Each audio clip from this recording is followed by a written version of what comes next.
प्रणाम। मैं प्रवीण पांडे और आप देखना शुरू कर चुके हैं पंडित जी। आज का विषय बहुत ही रोचक विषय होगा क्योंकि आज हम बात करेंगे अपनी मालाओं के बारे में। एक बार आपने माला प्राण प्रतिष्ठित कर ली या करवा ली, अब उसे लगातार आप चले जा रहे हैं, जाप करते रहते हैं। क्या उसे भी शुद्धि की आवश्यकता पड़ती है? क्या उसे भी पुनर्ऊर्जावान होने की आवश्यकता पड़ती है? क्या उसे फिर से प्राण प्रतिष्ठित किया जाता है? तो आज इन्हीं विषयों पे हम चर्चा करेंगे कि अगर प्राण प्रतिष्ठित करना है तो कैसे किया जाए, खुद से कर सकते हैं या पंडित जी के माध्यम से ही करवाना चाहिए। तो इन सारे विधियों पे, सारे विषयों पे हम बातचीत करेंगे इस छोटी सी वीडियो में। तो अंत तक बने रहिए हमारे साथ, कुछ न कुछ काम की जानकारी आपको मिल ही जाएगी। तो चलिए वीडियो को प्रारंभ करते हैं। प्रारंभ करने से पहले हम्बल रिक्वेस्ट है कि हमारे चैनल को सब्सक्राइब जरूर करिए। इसका रीजन यह है कि आपको कोई भी अनर्गल, कोई भी असंवैधानिक या कोई भी असामाजिक बातें या जानकारी हमारे चैनल पे नहीं मिलनी है। आपको जब भी मिलना है ज्ञान की ही बातें मिलनी है, सात्विक बातें ही मिलनी है, सामाजिक बातें ही हम करेंगे, इस चीज की गारंटी है। तो सब्सक्राइब कर ले। हाँ, वीडियो पसंद आए तो उसे लाइक और शेयर जरूर करिएगा। चलिए प्रारंभ करते हैं।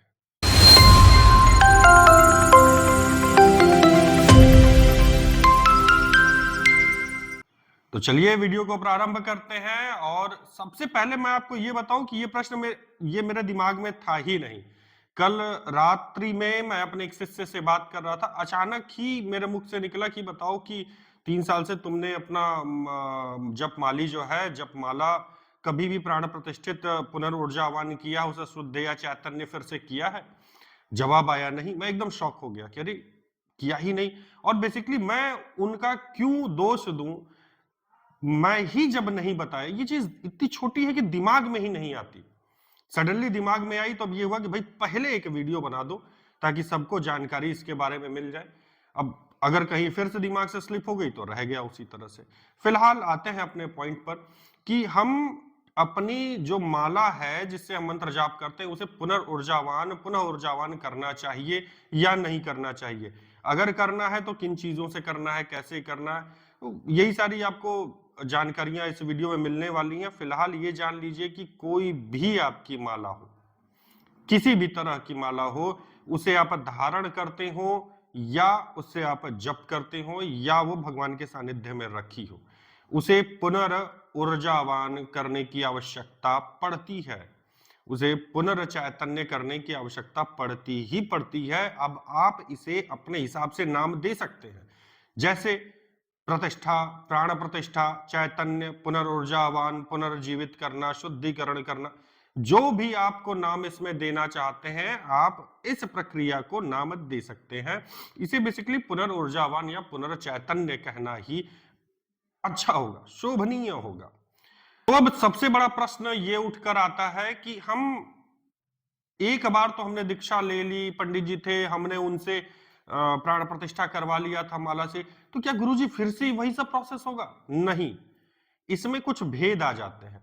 देखिए, पुनर्ऊर्जावान करना, पुनर्चैतन्य करना या शुद्धिकरण करना इसलिए आवश्यक पड़ता है कि जब भी हम मंत्र का जाप कर रहे होते हैं, कुछ हमसे हो सकता है अशुद्धियां हो रही हो, जो माला में एब्जॉर्ब हो रही हैं, माला उसे अवशोषित कर रही है, तो वो भी कहां तक अपने आप को एनर्जेटिक रखेगी, कहीं ना कहीं तो वो चीजें उस पर हावी होंगी।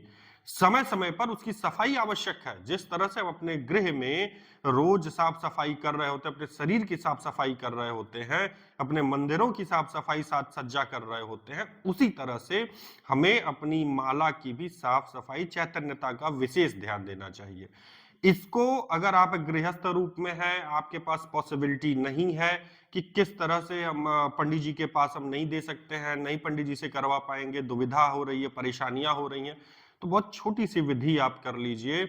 अब देखिए, नोट कर लीजिए, दूध, दही, घी, शहद, शक्कर, इससे पंचामृत बनेगा। शक्कर मतलब चीनी नहीं। ये पंसारी मतलब जो आपके पूजा पाठ वाली दुकानें होती हैं, अगर आप वहां जाएंगे, उनसे बोलेंगे कि शक्कर दे दो, शक्कर नहीं तो मिश्री ले लीजिए, मिश्री ले लीजिए, उसे थोड़ा सा कूट लीजिए, वैसे मोटे मोटे दाने में आता है, उसको पंचामृत बनाइए और चीनी की जगह उस शक्कर को डाल के उसमें घोल दीजिए।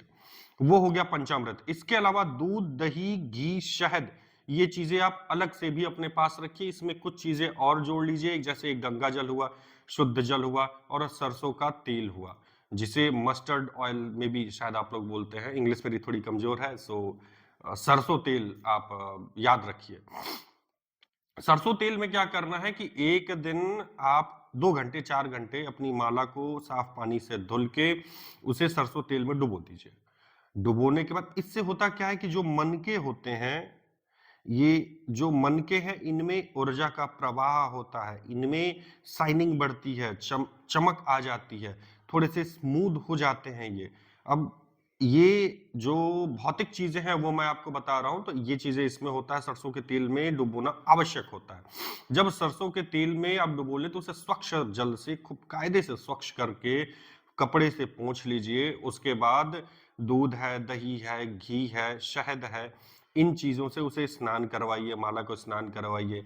स्नान करवा के शुद्ध जल से स्नान करवा दीजिए। फिर आप क्या कहते हैं, इनको गंगा जल से स्नान करवा दीजिए। गंगा जल से स्नान करवा के कायदे से पोंछ ओछ के, जहां कहीं भी आप पूजन करते हैं, मंदिर में कर रहे हो, घर के मंदिर में कर रहे हो, कहीं भी कर रहे हो, वहां पर रख के किसी तांबे के प्लेट में रख लीजिए और इनका पूजन कर लीजिए। किन चीजों से पूजन करेंगे? नॉर्मल पंचोपचार विधि से आप पूजन कर लीजिए। कुछ नहीं आता है तो अक्षत है, फूल है, रोरी है, सिंदूर है, रोरी ले लीजिए, चंदन ले लीजिए, चाहे तो भस्म का भी प्रयोग कर सकते हैं। नैवेद्य इनको अर्पित कर दीजिए। भगवान शिव से प्रार्थना करिए कि भगवान शिव माला में वास करें, इसको चैतन्य करें, शुद्ध करें। ये सब प्रार्थना करने के उपरांत आप जो है माला को भोग लगाइए, आरती दिखा दीजिए। भाई माला की आरती तो आप खोजते रह जाएंगे, नहीं मिलेगा। अगर वैदिक आरती अगर आपको आती तो वैदिक आरती कर दीजिए, नहीं तो बस उसी तरह से आरती कर लीजिए। आरती करके आप वहीं पे मतलब भगवान की आरती करिए, उसमें माला की भी आपकी आरती हो जाएगी। उसके बाद माला को कुछ देर वहां छोड़ दीजिए। छोड़ने के उपरांत फिर धारण करिए, जप करना उससे जप करिए। पहली माला श्री गणेशाय नमः कर लीजिएगा। जो भी आपको दिनचर्या में उस माला का प्रयोग है उसका फिर से आप प्रयोग कर सकते हैं। आपकी माला पुनः ऊर्जावान हो चुकी है। अब इसमें ये पूछा गया कि गुरुजी आप लोग कैसे करते हैं? अब देखिए, हमें विधियां पता हैं तो हम विधियों के साथ करेंगे। हम गौरी गणेश का पूजन करेंगे, शिव जी का पूजन करेंगे, फिर माला का यथा विधि जो संस्कार विधि है, फिर से वो संस्कार विधि हम लेके चलेंगे। पंचपल्लव जो होते हैं उन पे रखा जाएगा, दूध, दही, घी, शहद से प्रॉपर मंत्रों के साथ स्नान होगा। जब सब कुछ हो जाएगा तो भगवान शिव के मंत्र, या आप मान लीजिए किसी हम जजमान का कर रहे हैं, किसी शिष्य का अपने माला का प्राण प्रतिष्ठा कर रहे हैं, तो उनके जो इष्ट है, अब उस इष्ट का श्री गणेश का, भगवान शिव का, माँ दुर्गा का करने के उपरांत उनके इष्ट का जो है मंत्र जाप करके माला पे समर्पण किया जाता है। प्रार्थना की जाती है कि चैतन्यता आवे। तो इस तरह से हम करते हैं।